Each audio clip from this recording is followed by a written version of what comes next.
currently recording this session so that i-upload ko lang siya sa Sunday. So, by the way, I've already uploaded the previous naton nga session sa YouTube. So, don't forget to subscribe. Subscribe siya sa channel ko. Ngalan niya, Nisin Sensei. So,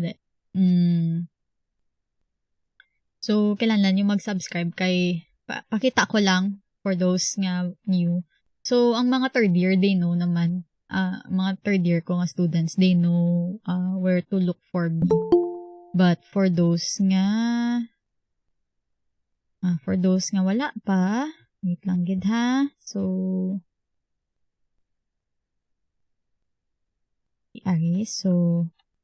lang may masulod pa nga estudyante. So, VTuber! Never mind. So amo na ang homepage. Diba makita nyo, isa lang ang, makita nyo man, no? Am I presenting the channel? Yes, ma'am. So, amo ng channel ko. So, kindly subscribe to my YouTube channel. So, wow, 201 subscribers na tayo, char. So, pero, makita nyo, isa lang di ang public kung nga video. So, din ka mo makadto para makita nyo inyong nga mga playlist. Okay? Para makita nyo inyong nga video. So, di ka makadto sa playlist. Okay? So, pagkata nyo sa playlist, syempre, pangitaon nyo ang inyong nga subject. So, Psy 2205 Theories of Personality. So, view nyo lang ang playlist. Tapos, diri lang ko ga-update permis ang inyong nga mga lessons tang mga reporting and all. Diri ko lang i-upload tanan.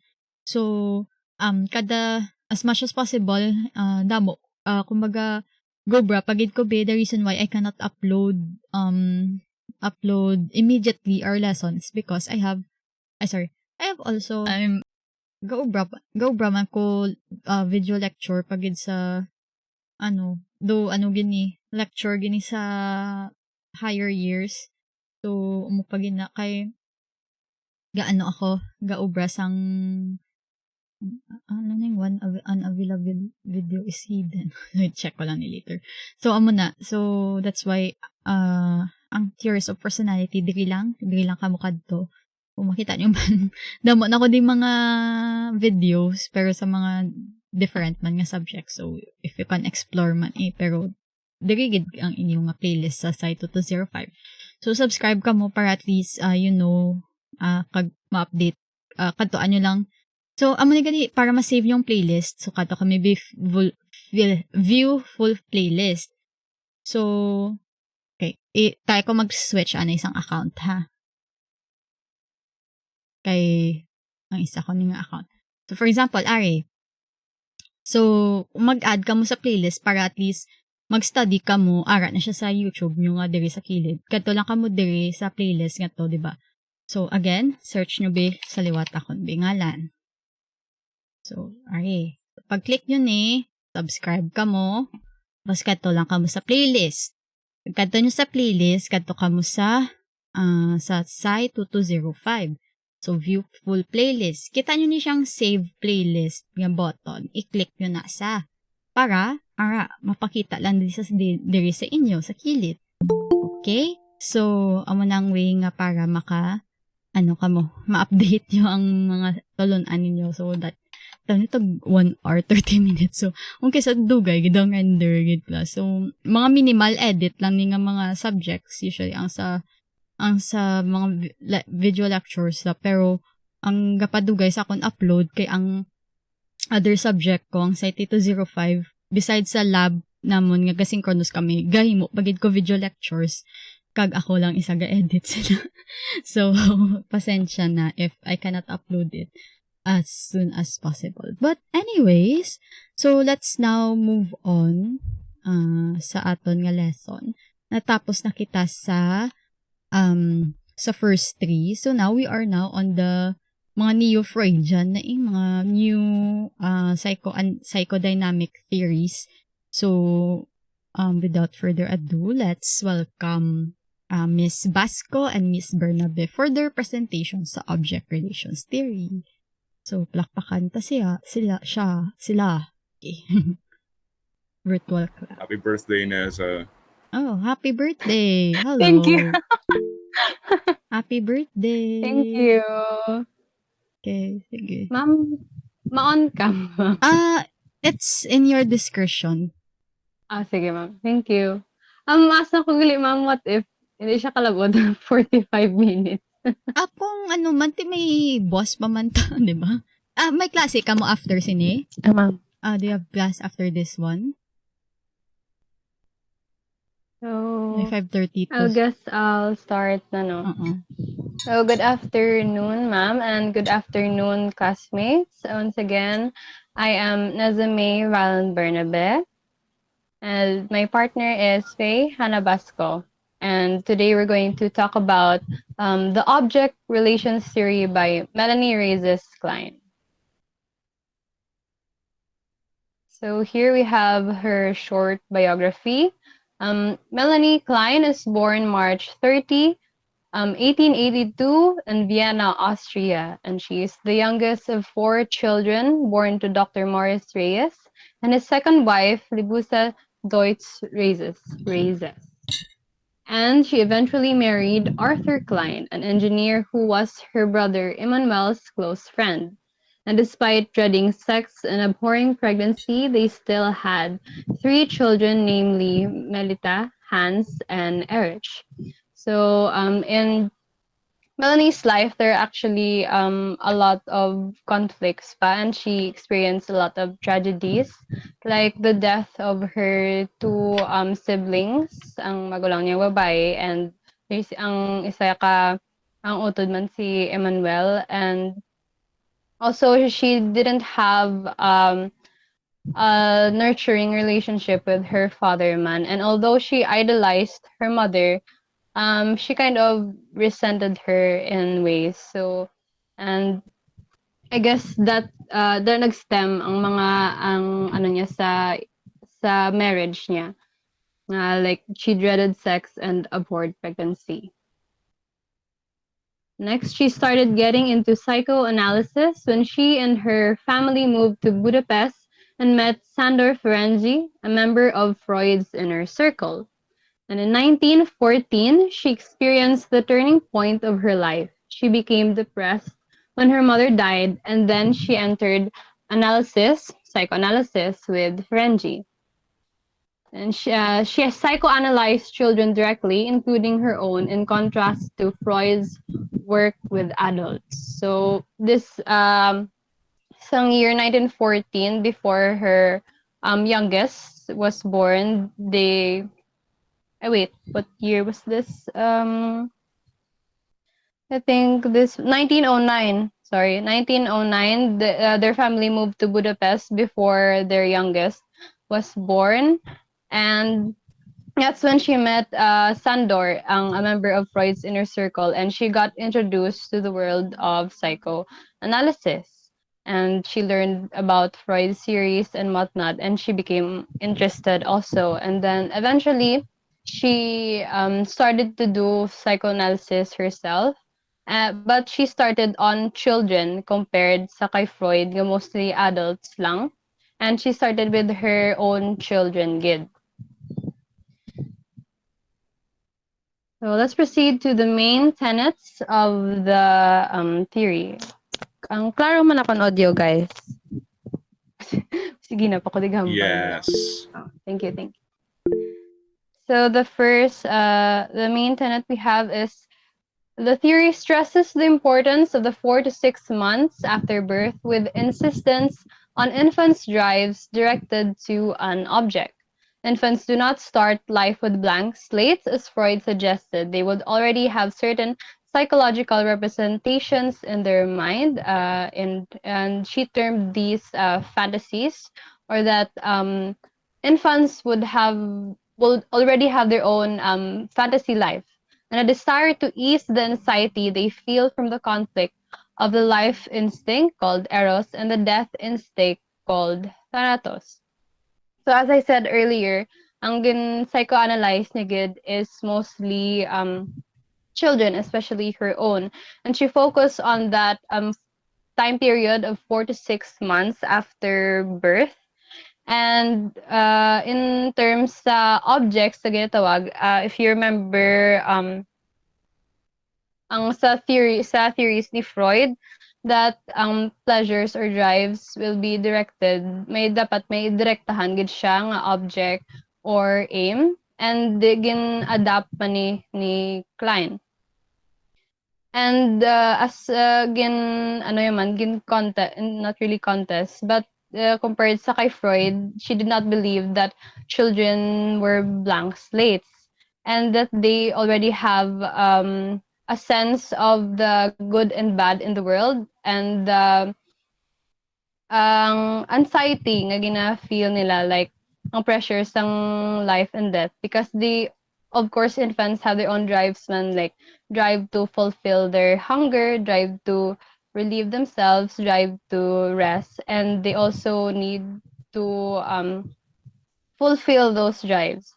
And actually ang ano gid sang ano ni Klein is more sa personal relationships nga ang objects kani, if they take these objects into themselves mentally sa ilang psyche, they would develop ang bond with these objects. I explain because these objects can be either humans or part of humans man. I mean, like they can also be part of persons or the persons themselves. So let's proceed to the key terms. This slide is actually also touches on internalization concepts, no? So infants have certain positions to help them deal with the good and bad feelings during the conflict of life instinct and death instinct. These would be the paranoid schizoid position and the depressive position. And my partner will expound on that more later. And according to Klein, the ego matures much more earlier and is already able to sense anxiety and similar feelings and also use defense mechanisms. So in contrast to Freud's theory nga ang ego, I think 4 to 5 years pa after birth na develop, it's actually sa ano ni Klein, sa though 4 to 6 months na siya, because the infant would feel ang anxiety, no, nga kung hindi ma-relieve ang hunger niya, then he would think, he would introspect on the bad things. So ang ego nagamanage and uses defense mechanisms to relieve those anxieties, and they are already present early on sa life sang infant. And then superego also appears much earlier in life and is harsher and is not an outgrowth of the Oedipus complex. So ang superego also present man earlier in life already, according to Klein. And she also it is much more harsher compared sa ni Freud nga if ang superego naga-inflict sang feelings of guilt, ang gina-inflict sang superego sa infant, because ang infant more hindi pa realistic ang views niya on life mo. So ang ni Klein, ang superego, ang ginapa-feel niya sa infant is actually terror. Ano siya?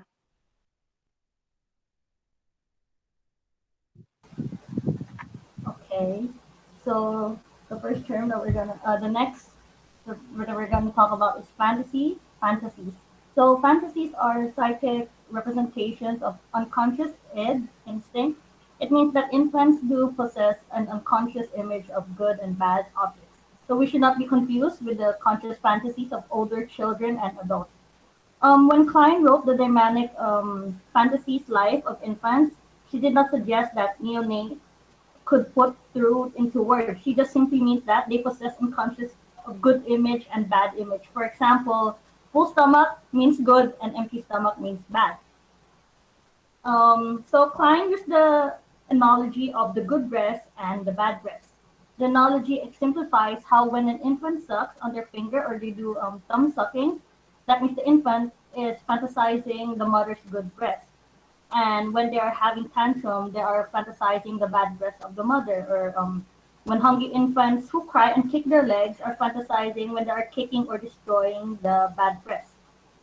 As the infant grows, fantasies regarding the mother's breast would define the psychic life of the said infant, especially within consideration of reality and the inherited qualities.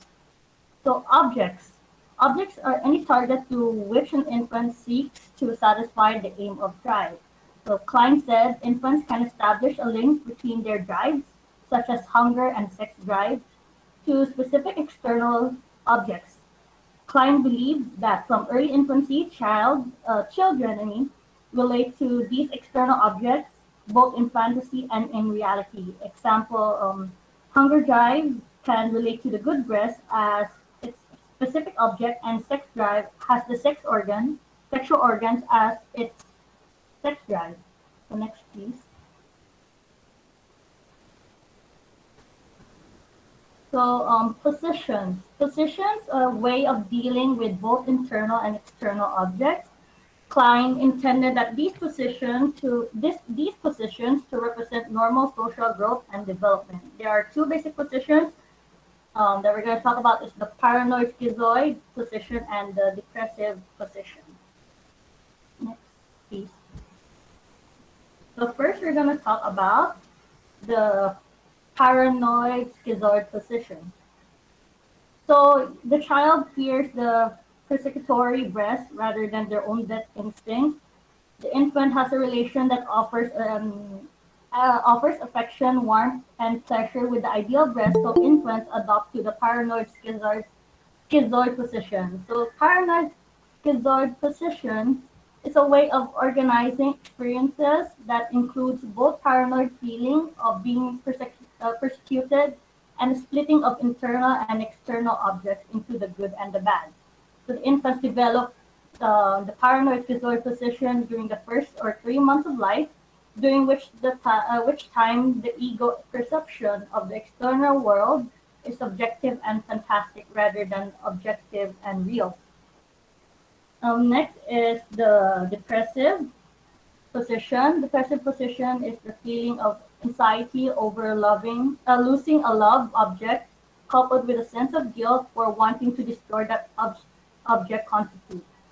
Children in depressive position recognize that the loved object and the hated object are now one the same.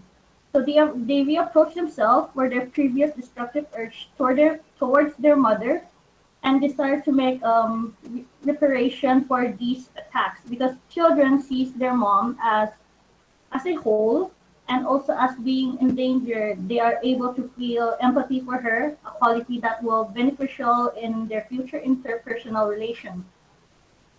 So um, when the depressive position is resolved, children pose the split between the good and bad mother.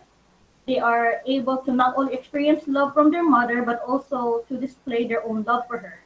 And it's resolved also when children fantasize that they have made restitution for their previous transgression, and when they recognize that their mother will not go away permanently, but will return after each departure. So an incomplete resolution, it can result in lack of trust, morbid mourning at the loss of the loved ones, and a variety of other psychic disorders. Next.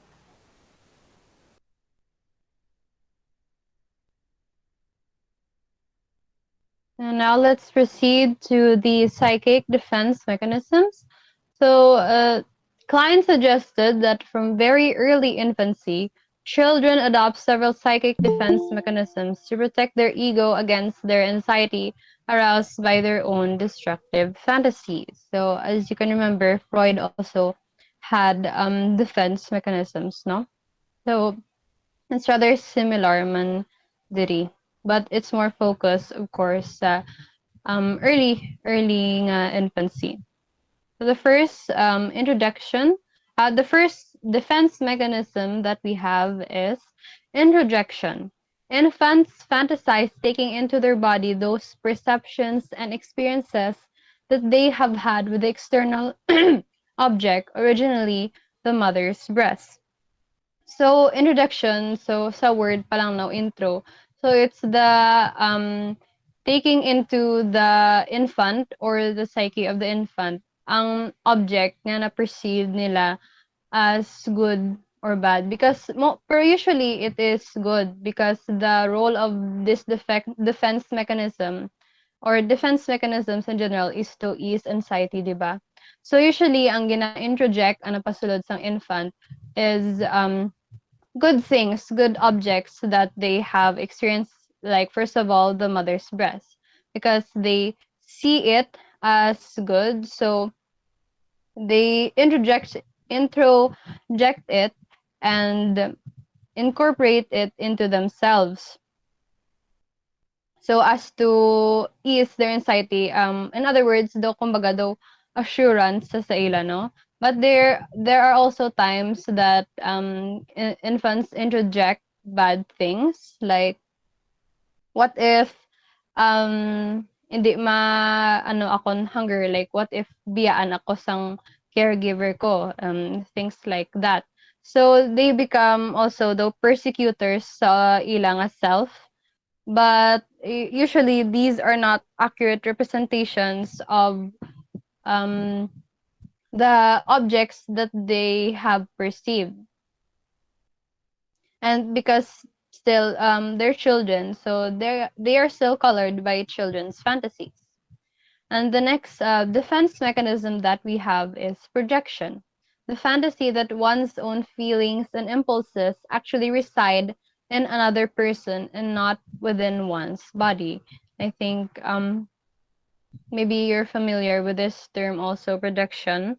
Uh, in projection, the objects or experiences that the infant nga sang naging pasulod nila, ipagwaon naman nila. Project it to someone or something else outside of themselves. And usually, the destructive ones among gina-project nila also to ease man themselves, because if they don't let that out or project that onto external bodies or objects, mag-remain ang conflict within themselves. But of course, they can also project good experiences, things, or impulses to outside man, external man nga people or objects. Like, for example, infants who feel good about their mother's nurturing breast will attribute their own feelings of goodness onto the breast and imagine that the breast is good. Projection thus allows people to believe that their own subjective opinions are true.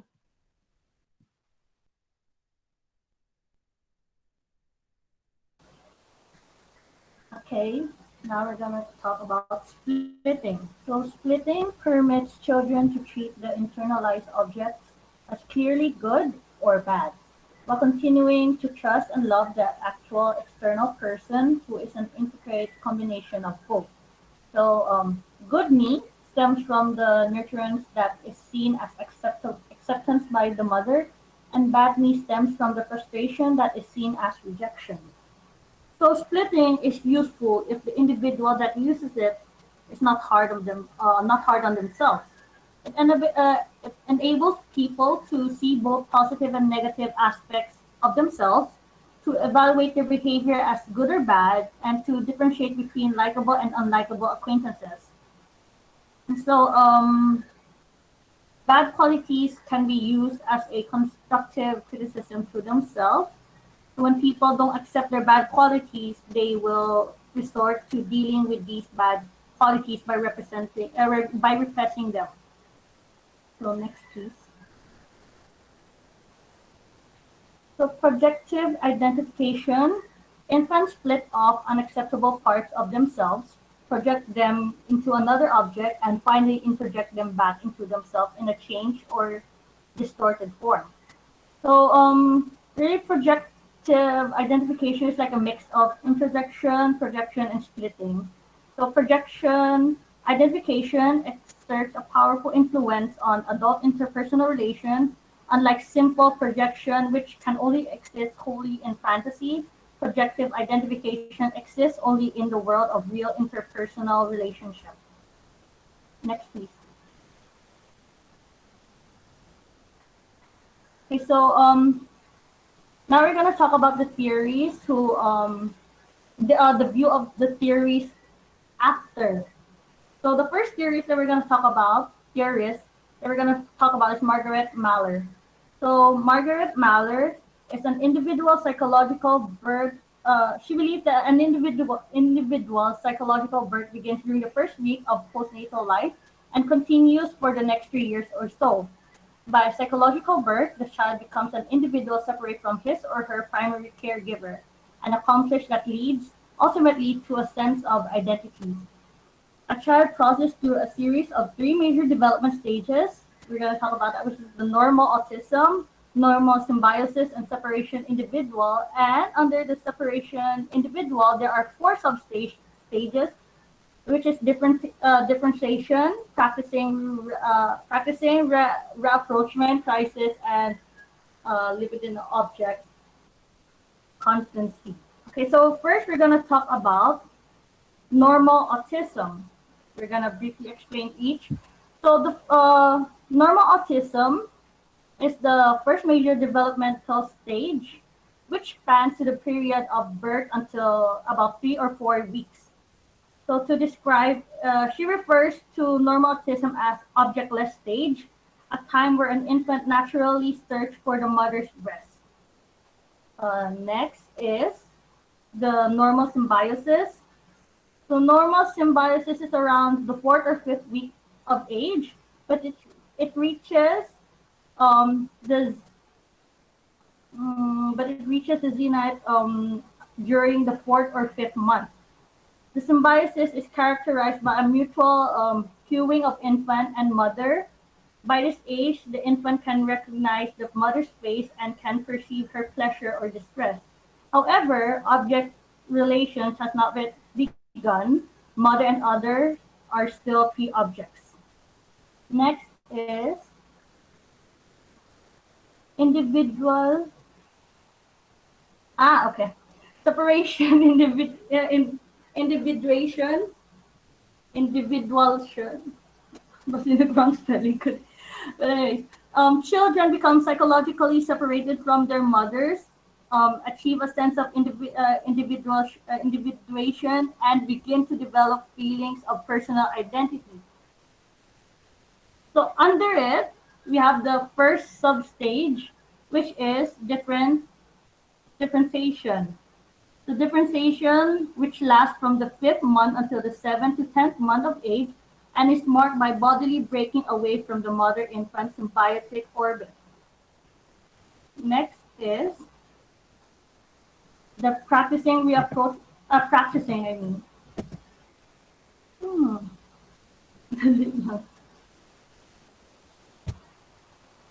Practicing.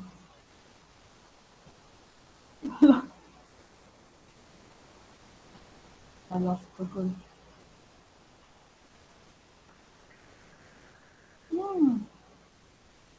Okay, sorry, good guys. Medyo na lost po. Okay, in the differentiation, and then, okay. Sorry daw, wala ko di ang ano. Pero mag-go na ako sa rapprochement crisis. This is around the 16th month or the 15th month of age. The children experience rapprochement with their mother. That is their desire to bring their mother and themselves back together, both physically and psychologically. Their increase of cognitive skills make them more aware of their separateness, cause them to various ploys to regain their dual unity, and they once had their mother. Because these attempts are never completely successful, children of this age often fight dramatically with their mother, a condition called um, rapprochement crisis. And then the last sub-stage is the libidinal object, which is approximately the third year of life. During this time, the children must develop a constant inner representation of their mother so that they can tolerate being physically separated from her. So next slide, please. Sorry. Next is Heinz Kohut. So Heinz Kohut focused on the early mother and child relationship as the key to understanding later development. Believe that human relatedness, not innate instinctual drives, and are at the core of human personality. Infants require adult caregiver not only to gratify physical needs but also to satisfy basic psychological needs. Adults or self-objects treat infants as if they had a sense of self and Kohut believed that infants are naturally narcissistic. So there's according to Kohut, he believed that they are self-centered, looking out exclusively for their own welfare and wishing to be admired for who they are and what they do. And the early self becomes crystallized around two basic narcissistic needs, which is number one, the need to exhibit the grandeur self, and the second is the need to acquire an idealized image of one or both parents. So both narcissistic self-image and necessary for healthy personality development, both, however, must change as the child grows older. Because if they remain unaltered, the result in pathologically narcissistic adult personality. Next, please.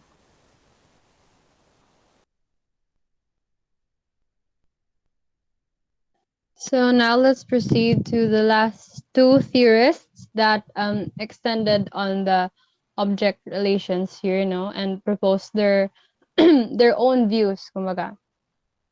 So John Bowlby, his theory is called attachment theory. He integrated his view with an evolutionary perspective and departed from that psychoanalytical thinking because he had background in ethology and evolutionary theory, no? So that's where he started his theory. So humans undergo a series of reactions when separated from their primary caregiver. There are three stages in this separation anxiety. There's protest, despair, and lastly detachment. So he conceptualize these three stages by um actually observing, I think, primates. Let me see. Yes, came from Bowlby's observations that both human and primate infants go through a clear sequence of reactions when separated from their primary caregivers, and these are the following. So the protest stage is as it is protest, like when mag-separate ang child or ang infant sa iyang primary caregiver, um, the infants become quiet, sad, passive, listless, and apathetic. So, though, kumbaga, gahipos lang sila or sometimes uh, probably tantrum out of protest that their caregiver is away from them. Then the next, sorry, that was actually despair, no? Sorry. So, ang protest stage is actually that infants will cry, resist soothing by other people. So, that is una. Though tantrum ang gwa niya. And the second stage is despair. Ang muna, when infants become quiet, sad, passive, listless, or apathetic. In short, ang muna, they feel despair nga after nag tantrum sila or what, though pahimunom na lang sila in their negative emotions because they do not have their caregiver beside them anymore. And the last stage is actually unique daw to humans, which is detachment. And this stage, infants become emotionally detached from other people, including their caregiver. And if magbalik man ilang a caregiver, they do not seem to care much anymore. Like and disregard and avoid they will disregard and avoid the caregiver. And this ma-reflect money and when the infant is older, no, what happens during these stages. And this will connect to the two fundamental assumptions ni Bowlby's A theory. First, a responsive and accessible caregiver must create a secure base for the child. And second, a bonding relationship or its absence becomes internalized and serves as a mental model which future relationships are built. So, dito na makita ang connection sa object relations theory where these would be the um, prototypes for future interpersonal relationships with other people, no? Whether in Bowlby's theory, whether or not we had a secure attachment with our caregiver, dara ma-determine ang sang aton nga pag interact with other people and how we make relationships in the future. And lastly, the last theorist we have with her view is Mary Ainsworth. So Mary and her associates developed the strange situation, a technique for measuring the type of attachment style between infant and caregiver. And I'm not sure if you remember this from developmental psych, no? Because the mention money. So to recall lang, the strange situation is um, we will have the infant and the primary caregiver, usually ang mother na siya, alone in a room. So like they'll interact with each other, play. Then after that, may masulod nga stranger and maupod man play and interact with the child. And during that, magwa ang nanay or like subsequently magwa sulod. And dara mabalaan sa pagwa sang nanay kag sa pagbalikya it will depend sa reaction sang child sa pag-return sang mother sa iyang attachment style. So how the infant, oh sorry, that would be infant. How the infant behaves when the caregiver returns is the basis for the 4 attachment styles. So the first attachment style would be secure, and the other last 3 would be categorized as insecure. No. So they are avoidant or dismissive, anxious, ambivalent or resistant, and disorganized. So let me expound lang on them. So secure attachment is if na-observe sa situation yun or sort of experiment na if pagbalik sang mother, the child would still be responsive sa mother, but would still be happy and initiate contact with the mother after her being gone, then the child's attachment style would be secure. And for the anxious ambivalent naman, if the mother comes back and the child would ang somewhat be upset, kumbaga basi masunggod siya. Pero mangayo siya gapon sang attention from the mother. But medyo budlay pa siya is-soothe compared sa may secure nga attachment. So these would be the anxious, ambivalent, or resistant. Then for the avoidant or dismissive attachment style, they would when their mother comes back, they would ignore or avoid the mother entirely, no? Though bayan na lang nila because they'd rather avoid nga to deal with the feelings of their mother having left them, something like that.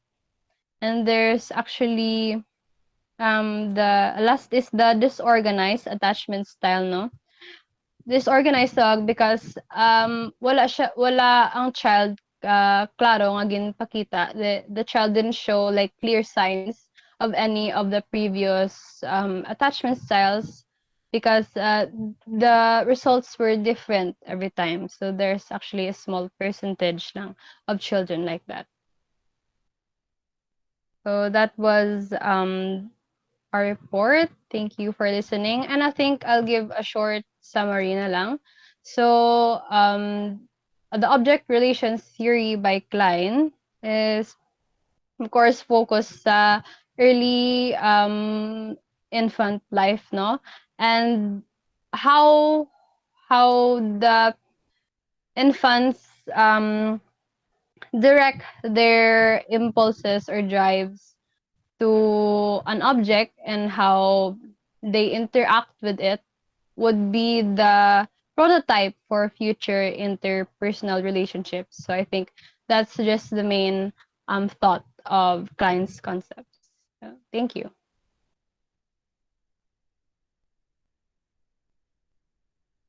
Okay, bation ako? Am I audible? Yes, ma'am. Okay, Yes, ma'am. sige. So, before anay mag-end ng first presenter, so, few questions lang. So, okay. So, ang first question ko, Tani, is amo to, ipasummarize ko lang sa inyo ang theory. So, but the second question ko sa inyo is, what do you think is the impact of Klein's theory sa field sang psychology today? I think, ma'am, because daw siya ginagano sang psychoanalysis on children. Mm-mm. So I think it impacted sang psychology natin today to think that nga ang children may ano na nga daan, may sense of ano na sa world bala, nga sense of connection sa world, and ang ilang psyche ang kabalo naman mag-understand in their own way. Something like that. Mm-hmm. Okay, how about your other group mate? But I think agree, man. Pero like what she said, it focused on the children, etc. I think it helped, man, because I think give more understanding sa children po, ma'am. Amo lang na. Amo lang na. Okay, sige. So, thank you, Gid, sa first reporters, no? So, as you can see, Gid, I think ando emphasis gid ni Klein. So, even though hindi gawa utilize ang iya theory, but the application sang theory bala, imagineon mo ang offshoots from her theory. So, that led to the attachment theory ni Bowlby, kag ni Ainsworth, diba? So, sa DevPsych nyo, diba, you've heard of the different attachment styles? Diba? Sa DevPsych nyo, tama? Hindi you remember? Yes, ma'am. Oo. So, I think do amo ginang do dako nga contribution man ni Klein sa psych nga field man natin subo. So, we have an understanding of what attachment is, diba? So, through the object relations theory. So, if you notice man, sa differences sa original theory ni Freud, ba from biological, nagside sila sa object, which is a more interpersonal relationship between mother and child. Okay, so, sige. So, thank you very much, first group. Sige, palakpakan ta sila. Virtual clap lang. So, next is the second group, which is ang group ni Horney, man na? Horney. Horney mo. Karen Horney. Wait lang, ma'am, gina-chat ko pa ako nga ano. Sure.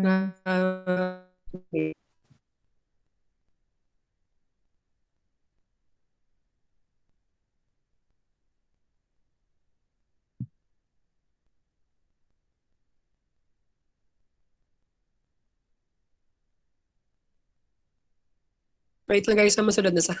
Mm-mm.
So, audible ko guys. Bation. Hello, Yes, hello, hello. Miss. Yes. Sige. Sorry. Yes, sir. Sige, Mr. sige. Cabra. So, good afternoon everyone. Kaming Group 2. We will be discussing one of the theories known as the psychoanalytic social theory by Karen Horney. Some pronounce it as Horney, but yeah, that's it. So, next slide, please. So, what is the theory all about? So the theory is all about, it states that social and cultural conditions, especially childhood experiences, are largely responsible for shaping personality. And as we can see, sa aton nga, we have here, sa aton nga first slide, gali, ang main tenet. So the second one is that people who do not have their needs for love and affection satisfied during childhood develop basic hostility toward their parents and as a consequence suffer from basic anxiety. So tanan kita is lain-lain kita di ba gindakuan nga social conditions, like for example sa aton nga panimalay or sa aton nga school, sa aton nga neighborhoods, kag miyara di ba nga ginapatihan nga miyara sa mga bata nga once again dakuan nila nga neighborhoods based sa ilang environment is permiga mo, permiga pamuyayaw, most likely ang matabo sa bata nga na ang iyang personality is magiging negative man, pero it depends magyapon sa upbringing sa iyang parents. And we have here also the social, cultural conditions rather, such as ang religion, tradition, or ano pagid ang customs and traditions. When we say customs and traditions, amo ni siya ang way of doing things. Like for example, diri sa aton sa Pilipinas is ang pag-bless ta sa elder people as a sign of politeness or respect. So paano niya siya mag-shape sa personality sa isa ka bata muna sa iyang development. So of course, ang iyang personality is magiging amo na respectful and then magiging positive attitude. And sa iba naman nga countries, miyara nga before ka di ba magsulod sa ilang balay, you have to take off your shoes first amo na naga-show man sa pagiging organized nga personality, like that. And then the second one is so miyara kita ginatawag na basic evil kag ang basic anxiety. Horney generally defines basic evil amo na siya ang lack of genuine warmth and affection sa aton nga parents. Like for example, ang inappropriate nga parental behavior sa aton nga parents, like lack of affection, wala gid sang wala sila for example ga show gid sang that much love para sa iyang bata or even abuse.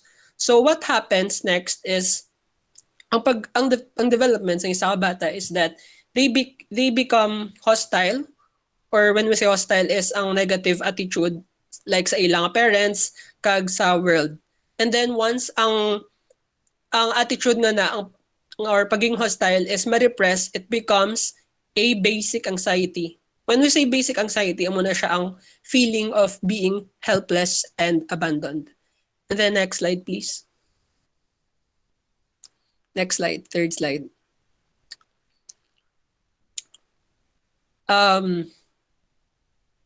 Balik. Yes. Oh, so we have here, so ano gali danay a little bit of background gali danay kay ano sa aton nga German psychoanalyst. So she was born in a complicated and unhappy family. She also had a bad childhood experience. So as we can see, though closely related man siya sa iyang ginpili nga nga theory is because man guro sa iyang past experiences sa iyang iyang environment sa una. Ang iyang father is she also regarded her father as a religious hypocrite. And then she was also one of the first in Germany to study medicine at the age of 13, and she also had many relationships. So ang iyang father was a very serious like father figure, and then mas gina-favor ang iyang brother kaysa kay Karen Horney. Amo na. And then ginambal ko man din nga she had many relationships. Maybe because sa bala sa emotional unavailability sa iyang father or lack of emotional support tungod man di ba kay harsh iyang father mo na. And maybe it led to like daddy issues mo na, I suppose, nga that led to maging damo iya ba lang relationship sa mo na. So next slide na lang gali. Sa key terms.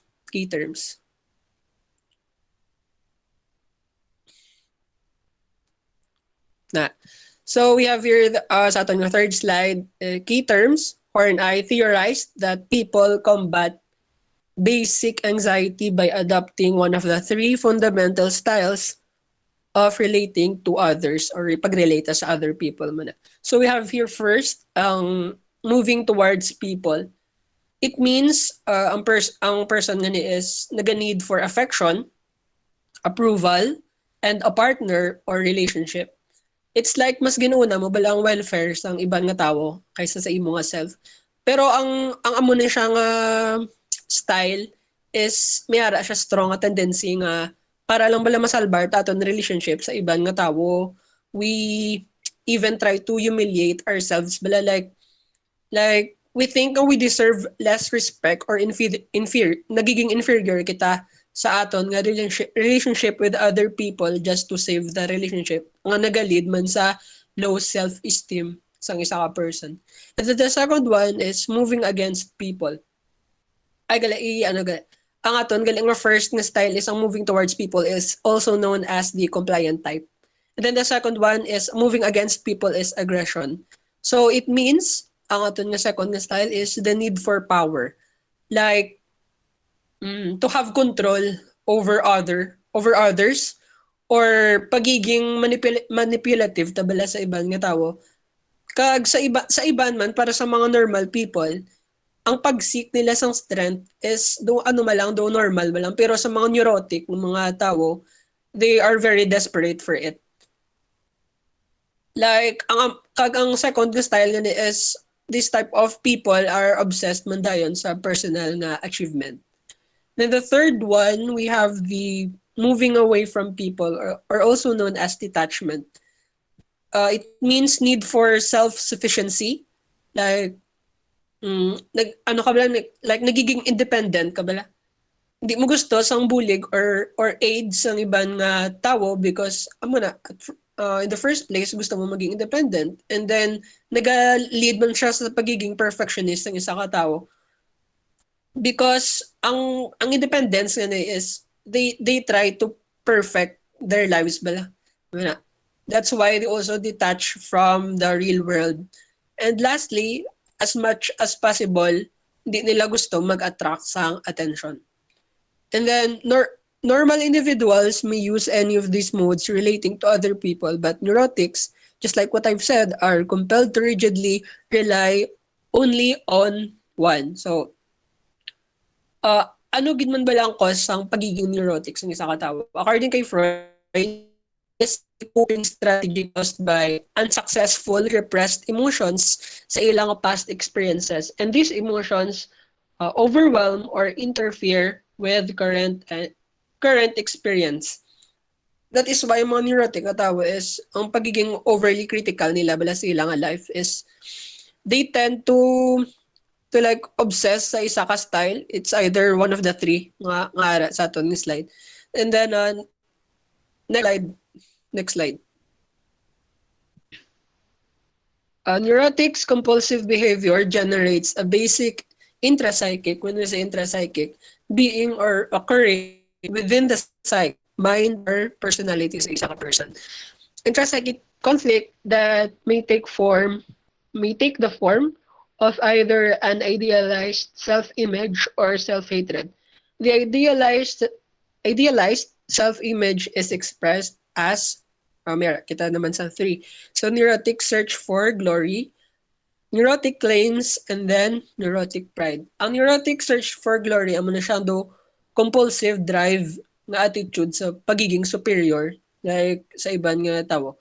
And then the second one is neurotic claims. These people are self-entitled and they feel no guilt and remorse just to satisfy themselves or their claims.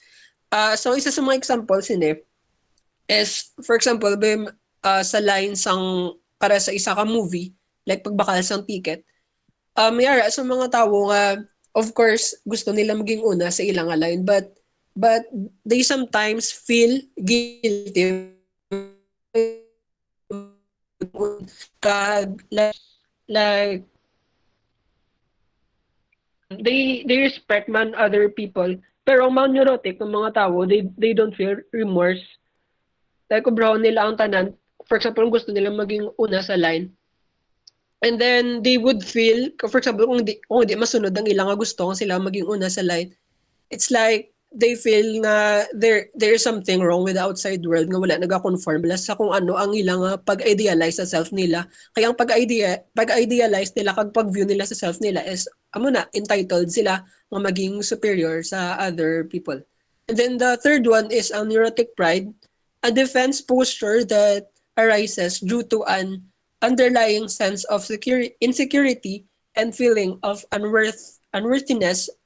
These neurotic developments often caused by unfavorable or inadequate home environment nga muna siya naga-affect sa being sa isa ka person, and in order nga ma-remedy ang amuni nga feeling of unworthiness, ginatry sa amuni nga mga tawo nga i-uplift ang ilang self sa ilang mind.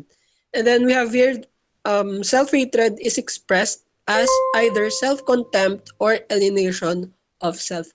Ang isa sa mga example there is ang pag-alienate sa isa ka person sa iyang self is, for example, sa pag-abuse niya sa alcohol. Amo na pag-express sa iyang self-hatred. And then next slide please. Next slide. So, balik. Para. The impact of culture. So, she repeatedly emphasized na siya nga cultural influences is the primary basis gid sa pag-cause sang mga neurotic behavior, and then sa pag-affect man sa normal personality development sa isa ka tawo. And then modern culture, she contended, is based on competition among individuals, like everyone is a real or potential competitor of everyone else. The third one is competitiveness and basic hostility. It spawns results in feelings of isolations. It's like tanan kita bala gusto makasurvive sa loneliness kag self of bala ang feeling of unworthiness amo na nga naga-compete kita sa ibang nga tao. And then it often leads to neurotic behaviors. And then these feelings of being alone in a potential hostile world lead to intensified needs for affection, which in turn can cause people to overvalue love. Sige na ba, kung mga among neurotic people is hostile, overly value nila ang ilang nga behavior. And as a result, many people see love and affection as the only solution for all their problems. So, amo na ang next slide is i-discuss. Before anything else, gusto ko lang mag-share sa sa kanta na wala nga wait lang. A Beautiful Scars na wala nga ang isa sa mga lyrics na wala nga, but I wouldn't change if I could restart. I ain't gonna hide this beautiful scar. So mga natabo sa ton sa like past experiences hindi ito maging mahoya sa mga moto kay natabo na to, and we should embrace it na lang muna. And then next slide, ikaw na ma-discuss ang ako na partner. Thank you.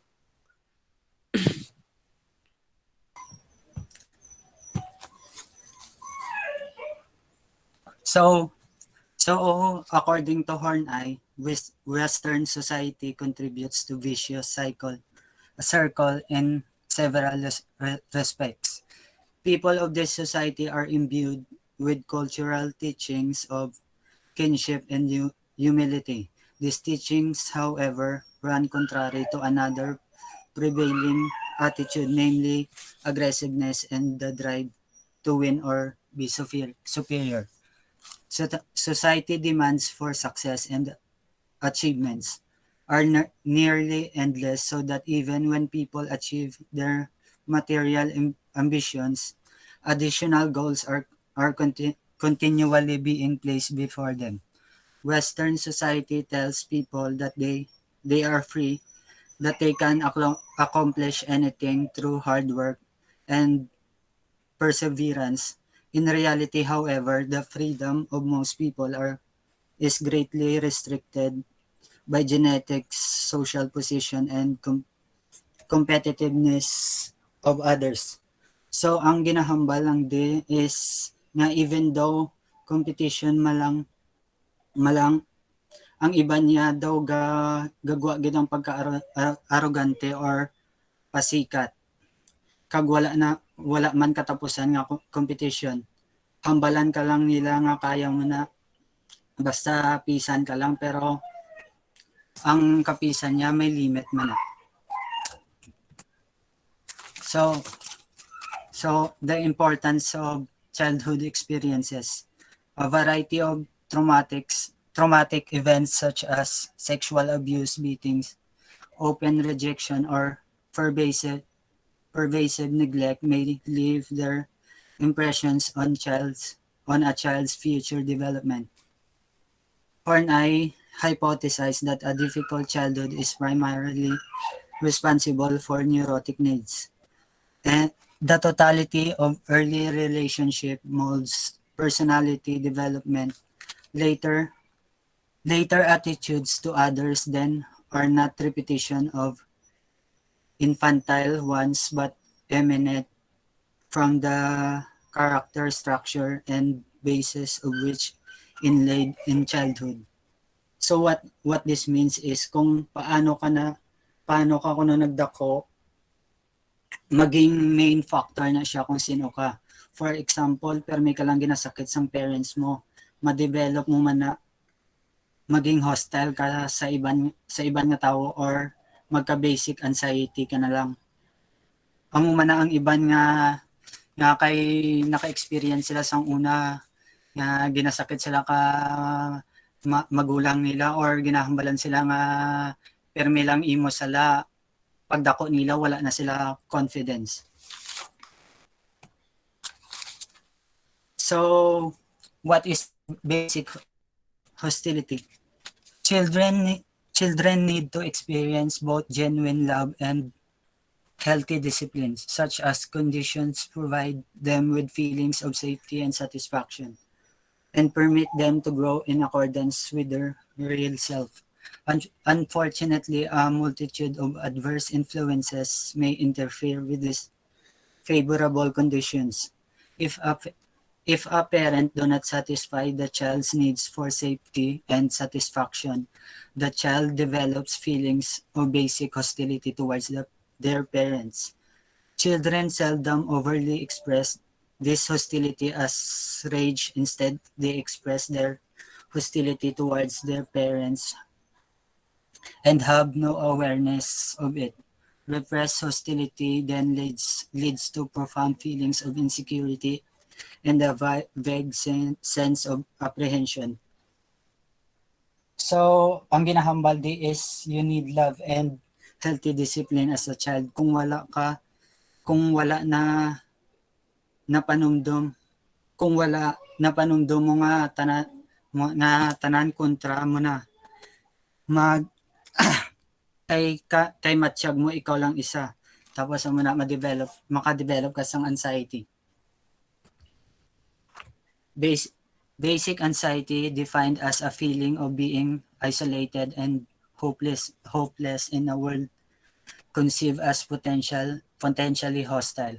She gave a more graphic description, calling basic anxiety a feeling of being small, insignificant, helpless, deserted, endangered in a world that is out to abuse, cheat, attack, humiliate, betray, and envy them.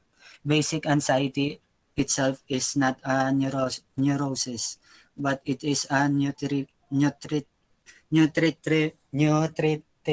soil out of which A definite neurosis may develop anytime.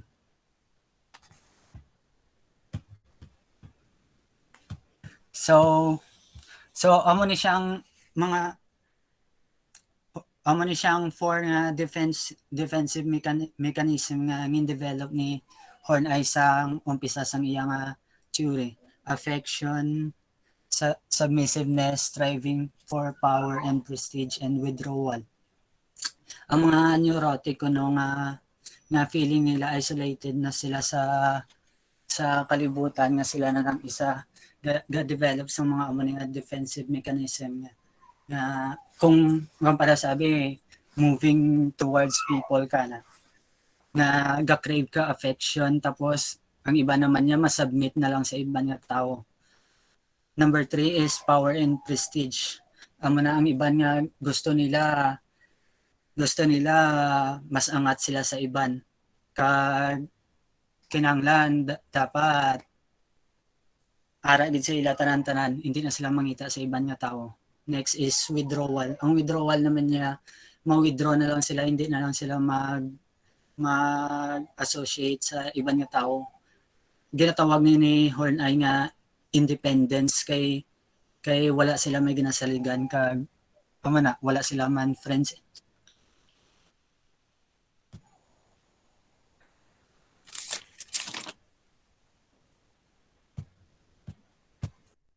Okay na tayo. Okay na. So, ako mabalik naman ko liwat is sa atin nga excuse me. 11 slide, we have here the compulsive drives. Horney insisted that neurotics do not enjoy misery and suffering. Although ginakomit nilang mga overly, mga obsessed nilang mga behavior, wala man na sila nag-enjoy sa ila sang misery or sang happy. So, just to defend themselves sa ilang feelings of sang anxiety. And they cannot change their behavior by free will, but must continually compulsively protect themselves against basic anxiety. So ang question there is, ma-change ayan nila ang ilang behavior. So ang answer there is, ang most of the time hindi nila ma-change ang ilang behavior, kag so mga scenario nga they really feel powerless gaya sa pag-change ng ilang behavior, kay abang nga natabo sila sa unang experiences is nagasulod na sa ilang ang ilang unconscious. And mera gaya sang scenario nga need gaya sang therapist para ma-aid ang mga muni nga mga neurotics. And then the second one is where normal individuals are able to use a variety of defensive maneuvers in somewhat blissful way. Neurotics compulsively repeat the same strategy in an essential unproductive manner. So hambal ganin nila, di ba, kung sobra-sobra man is masama do muna. And then nag-result siya sa pagiging unproductive sa isa ka tawo tungod sa iyang obsession sa iyang behavior. And then this defensive strategy traps them in a vicious circle in which their compulsive drive needs to reduce basic anxiety. And then next slide. Neurotic needs. Horney tentatively identified 10 categories of neurotic needs that characterize neurotics in their attempts to combat basic anxiety. These are the following. The neurotic need for affection and approval, need for powerful partner, restrict one's life within narrow borders, need for power, need to exploit others, need for social recognition or prestige, or pagiging superior, or admiration sa ibang nga tao. And then, next, admiration, need for ambition and personal achievement, need for self-sufficiency and independence, and then need for perfection and unassailability.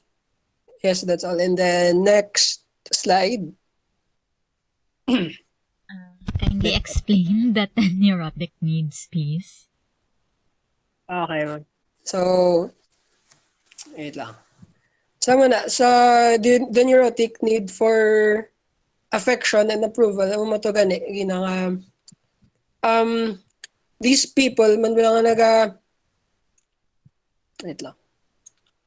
They want, they want to be loved by other people. Sorry, ma'am. Sorry. And then, a powerful partner. Let me check. Gani ako na Wait lang.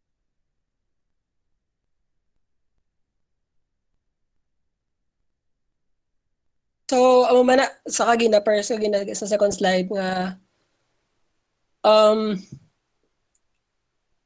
tungod sa ilang past experiences, amo na, nga kulang sa love and affection sa ilang parents, pag-grow nila as a person, bawi sila sa love and affection from other people.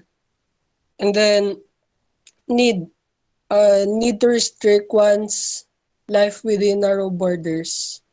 Hindi lang ko gawaan, ma'am, ang sure gid sa mo ni. And then sa fourth naman is In your own understanding ng sa number 3, ano na siya? Life within our siguro, ma'am, like life within narrow borders, like naga-stay lang sa isa ka place naman, ma'am, gani, ma'am, nga do gina-commit nila ang ilang behavior sa isa cycle, ma'am. Doon din nila gusto magwa sa ilang comfort zone or sa ilang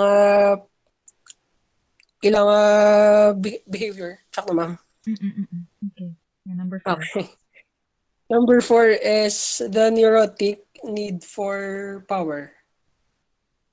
Ako man sa kagin example ko man nga they want to be superior, like para lang makuha ang ilang needs. That is why they want to be so superior bala sa like sa ibang nga tao. Na dayon the neurotic need to exploit others. Same man guro sa sa pag manipulate man sa ibang nga tao. And the neurotic need for social recognition or prestige. Na state ko makagina may among nga mga tao is overly obsessed sila sa sa mga achievement na para lang maka-cope up sila sa ilang anxiety. And then need for personal admiration.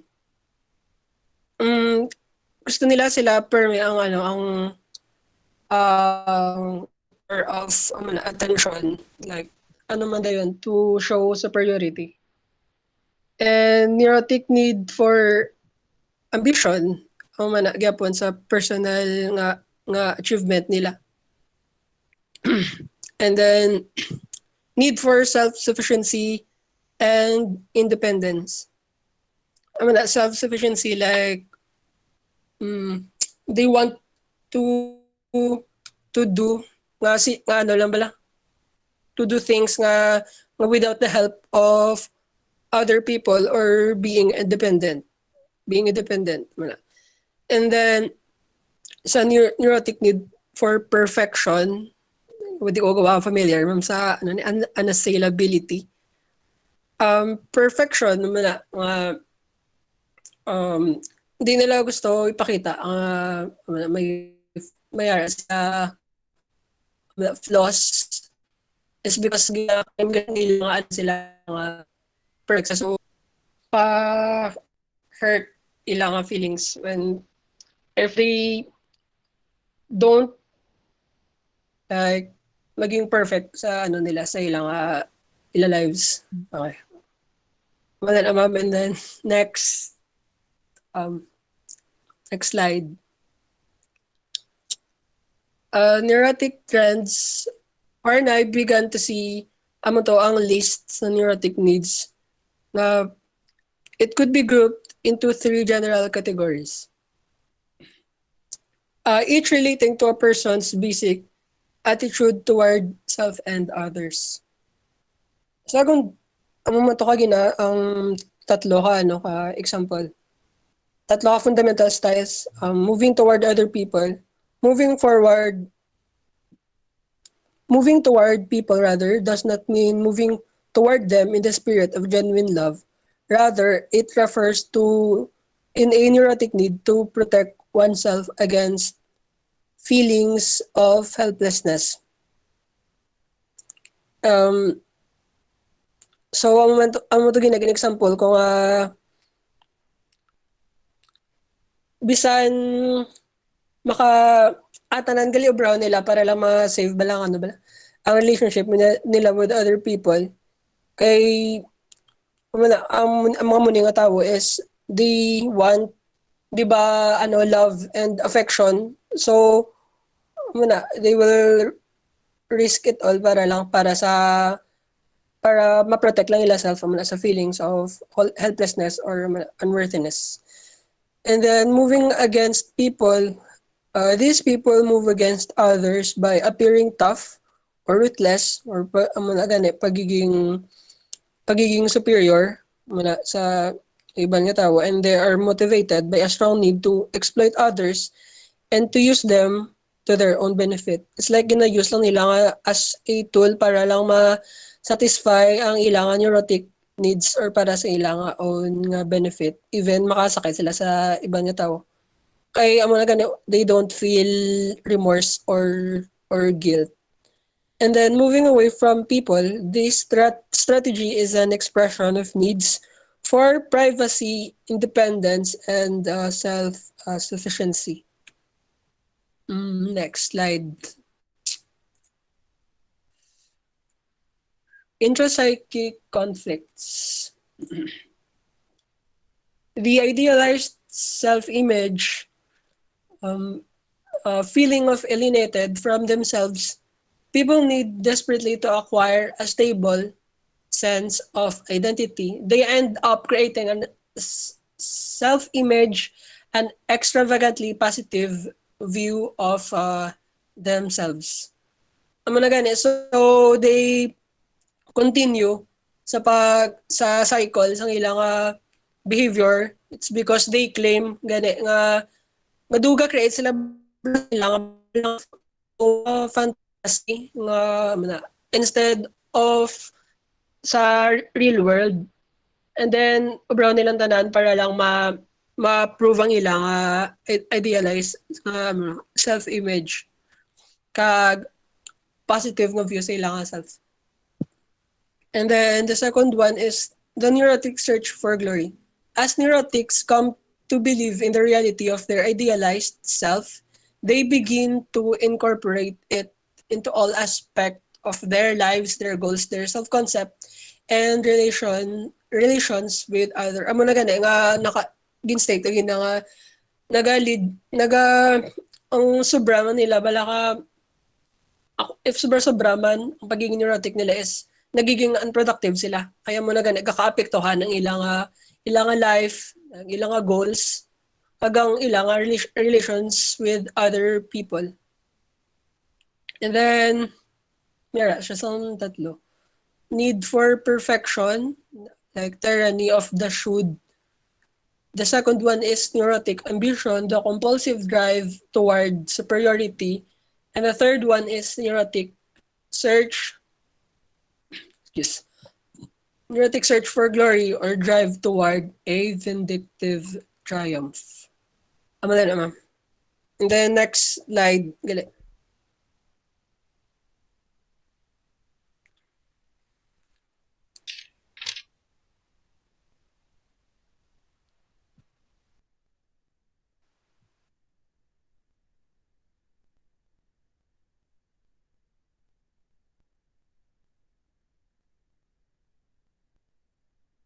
Wait lang, ma'am.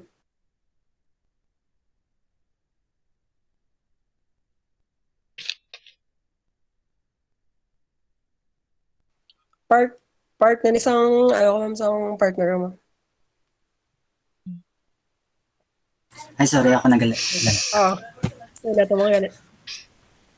So, neurotic claims.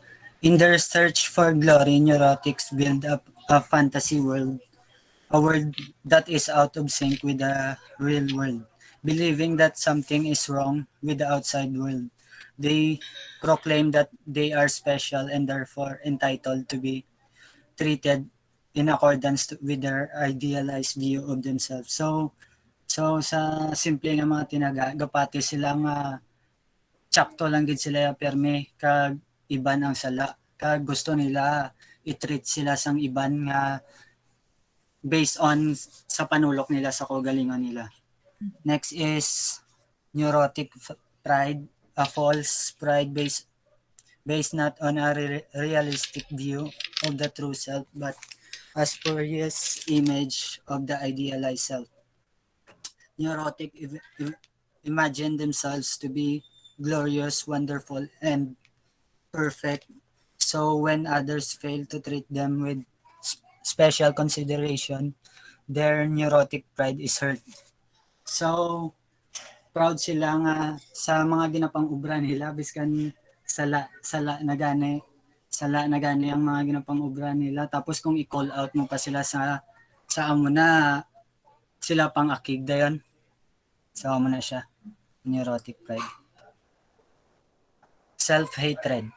A neurotic search for glory can never be happy with themselves because they realize that their real self does not match the insatiable demands of their idealized self. They will begin to hate themselves and despise themselves. So, sa diri nga part kay na-realize na nila nga biskan anong magyapon niya ubrahon nila, hindi man sila gyapon maging perfect. So, maakig na lang sila sa kaugalingon nila. First is the tyranny of should. Ang mga tao nga amo na ang mga tao nga muna, these people continue to push themselves toward perfection because they believe they should be perfect. So, ang muna gani, kay biska na-realize na nila nga hindi sila perfect, nga hindi nila maabot ng perfection nga muna, sige man nila gyapon lagas kag sa ulihi sila mangyapon ng masakitan. Number 2 is merciless self-accusation. Neurotics constantly berate themselves. So, kay amo na to na realize na nila nga hindi sila perfect nga hambalo na lang nila nga sala ko gid kay hindi ko maobra ang amo ni. Ibasulo na lang nila ang kaugalingon nila. Next is self-contempt, which might be expressed as belittling, disparaging, doubting, discrediting, and ridiculing oneself. So, amo na nga ang sa self-contempt nga panulok na lang nila sa kaugalingon na nila wala na silang may maubra nga insakto. Tanan-tanan na sala. Basulo nilang kaugalingon nila nga sala mo na, hindi mo na maubra nga mo na nga isa ka lang sa kalibutan, wala ka upod. Next is self-frustration. Horney distinguish between healthy discipline and neurotic self-frustration. The former involves postponing or foregoing pleasure activities in order to achieve reasonable goals. Self-frustration stems from self-hatred and is designed to actualize an inflated self-image. So kay dako-dako na gid ang panulok nila sa kagalingon nila. Sorry. So kay panulok nga dako-dako na gid ang panulok nila sa kagalingon nila kung gisaga kalimtanan nila mag-obra sa mga bagay nga makapalipay sila. Tapos ma-develop na lang sila ka self-hatred. Kay wala na nila na obra nga imbes dapat nga obrahon nila kung anong makapalipay sa ila. Kung ano-ano yung ginaobra nila ang para malipay ang ibang nga tao sa ila. Wala nila ginapanandom ang ila kaugalingan. Next is self-torment or self-torture. Although self-torment can exist in each of the other forms of self-hatred, it becomes a separate category when people's main intention is to inflict harm or suffering on themselves. Some people retain masochistic satisfaction by anguishing over a decision. So, amo na ginaliwat-liwat na lang isa ka bagay nga naubra nila nga sala para sabi nga may opportunity nga nagkadto sa ila tapos wala nilang yung grab. Tapos liwat-liwatan nila sa kagalingon nila ay sala mo na wala wala mong inobra. Ang iba naman niya ginasakit nila ang kagalingon nila kaysa sobra nila kaakig sa kagalingan nila. Next is self-destructive actions or impulse. Overeating, abusing alcohol and other drugs, working too hard, driving recklessly, and suicide are common expression of physical self-destruction. So, amo naman yung mga bagay yung na wala na nila ginapanumdum ang future nila. Gina-abuse na lang nila ang kaugalingon nila kung ano lang ang obrahon nila. Kaya kung natama na sila, ma-suicide na lang sila. Kay para sa ila, amo nang pinakapos nga obrahon nga pagka kumapatay ka na ya, tapos na tanan-tanan mga problema. So, last topic is the feminine psychology. As a woman trained in a pro-masculine psychology of Freud, Horney gradually realized that traditional psychoanalytic view of women was skewed. For Horney, psychic differences between men and women are not the result of anatomy but rather of cultural and social expectations. So, kaya ang sa view ni Freud kay daw instinctive nga kung ang babae ko na magtulo ko na sa lalaki, sex gid ang lagas siya, but sa totoo hindi man na siya amugid kaya ang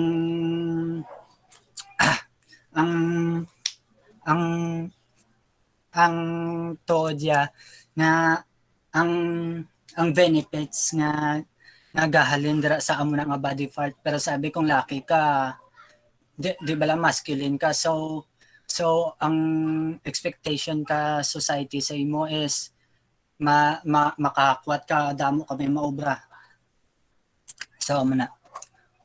Horney insisted that basic anxiety is the core of men's need to subjugate women and women's wish to humiliate men. So dere ang ding basic anxiety kuno kay may anxiety sila gusto sa mga lalaki kuno gusto nila nga ang mga babae kuno masunod-sunuran lang sila, tapos ang mga babae naman gusto nila i-humiliate ang mga lalaki sa mga ginaobra nila. Next is, although Horney recognized the existence of Oedipus complex, she insisted that it was due to environmental conditions and not biology. Horney saw no evidence for universal Oedipus complex. Instead, she held that it is found only in some people and is an expression of neurotic love. Even when there is a sexual aspect to these behaviors, the child's main goal is security, not sexual intercourse. So, ang ano siya gani nga kay gustong maging close sang bata sa tatay sa nanay bata nga lalaki sa nanay gusto niya na diyon sex. Gusto niya lang yang pagpalangga sang nanay kag ang security nga ginahatag sang nanay. Horney found the concept of penis envy even less tenable. She contended that here is no more anatomical reason why girls should be envious of penis than boys should desire a breast or a womb. In fact, boys sometimes do express a desire to have a baby, but this desire does not result of a universal male wound envy. So amo na siya gani ang sa example din ang inatag kay hindi but silingon nga gusto mo magka-baby, gusto mo man din may ara ka man womb ya nga ikaw gid mo bata.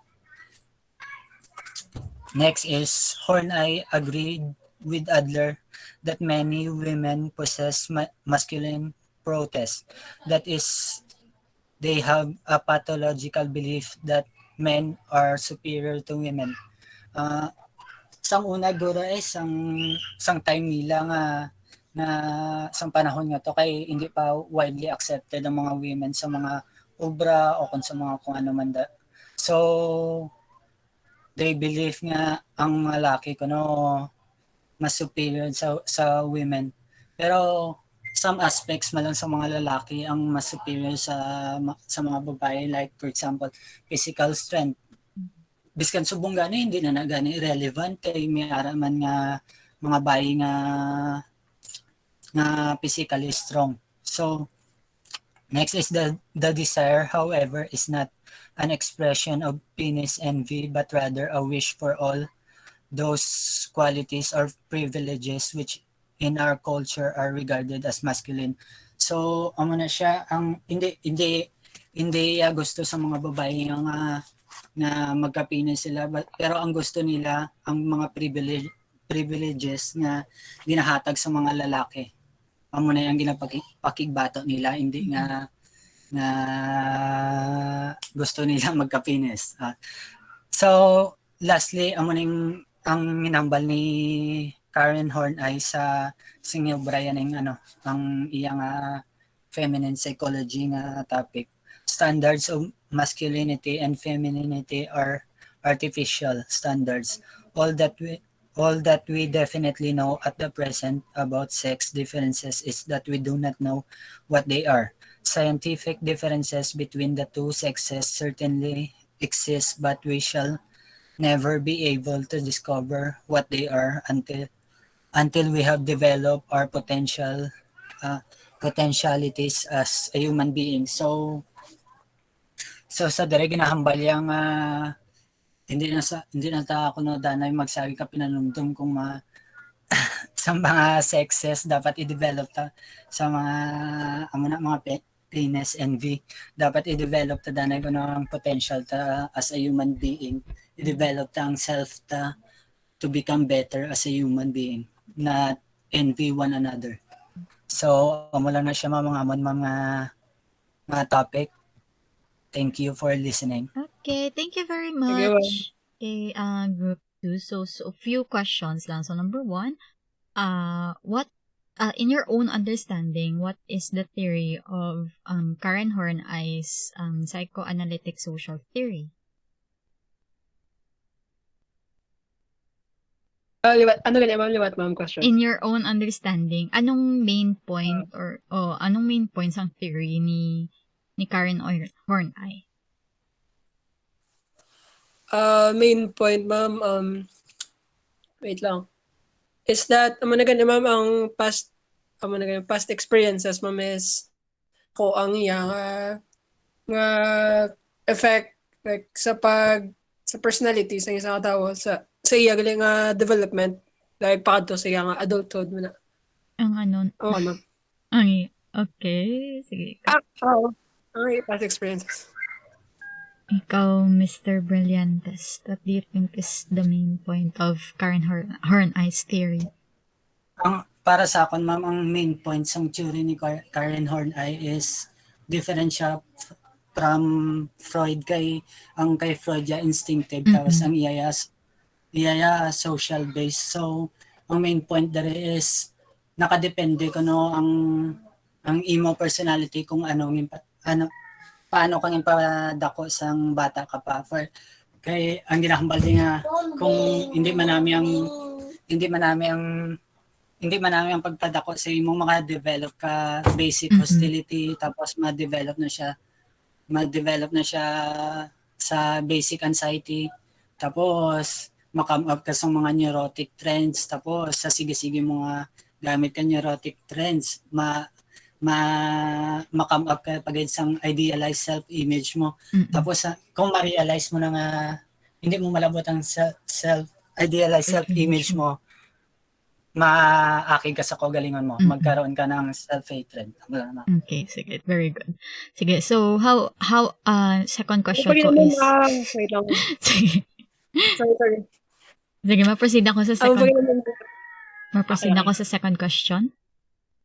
Sige, so ang second question ko is, what do you think is the impact of Karen Horney's theory in today's psychology nga practice? I think mo makabulig siya sa psychoanalytic therapy.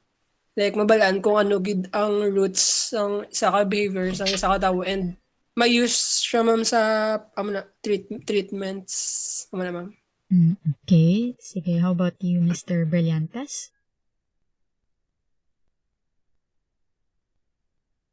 What do you think is the impact of Karen Horney's theory in today's psychology? Para sa akon, ma'am, ga offer sang another point of view, ma'am, kay damo daan sa buong theory, ma'am, kay hindi taman mahambal nga sala na sa ma'am nga theory, kag hindi taman mahambal nga insakto na sa nga theory. Kay para sa akon, ma'am, gahatag siya options, ma'am, kay para sa mga specific na mga tao nga, para sabi nagdako siya sa hindi manaming nga condition, so pwede mo na magamit kali ang theory ni Karen Horney para kung ma-diagnose kasi yan. Okay, sige. Thank you very much sa duwa ta nga presenters. So, please give them a round of applause, no? So, sige, thank you very much. So, for facilitating our presentation. So, boss, we are going to discuss naman ang kay Eric Fromm. Okay, so, clap sa duwa ka presenters natin. So, duwa ka groups of presenters natin, they did a good job of presenting, mga first blood sa presenting. So, doon mo niya nga style sang aton nga presentation, no? So, exchange of ideas man. And, of course, I'm testing your understanding of the theories of personality gid naton. Sige. So, I think I will post the second assignment later. So, after sang class nga ni. So, also, buwas ang kay From kag kay Erickson. So, interesting maning kay From, kay dapat ni una si From kay about love, may quote about love. And so like sa February 14 angay gid sa tani galing 15 gid sila na nabutang, pero sige lang, belated Valentine's na lang ang kay From. Tapos ang kay Erickson, which is ang theory, which is very familiar, nagid ka mga theory, ang theory of psychosocial theory ni Erickson. Sige. So, before we go, presenters, don't forget to upload your your presentation sa assignments naton nga sa group, sa submission box sa group nito, sa group assignment ang ngalan niya. So, para na mo problem later. So, anyways, let me check na lang your attendance before we go.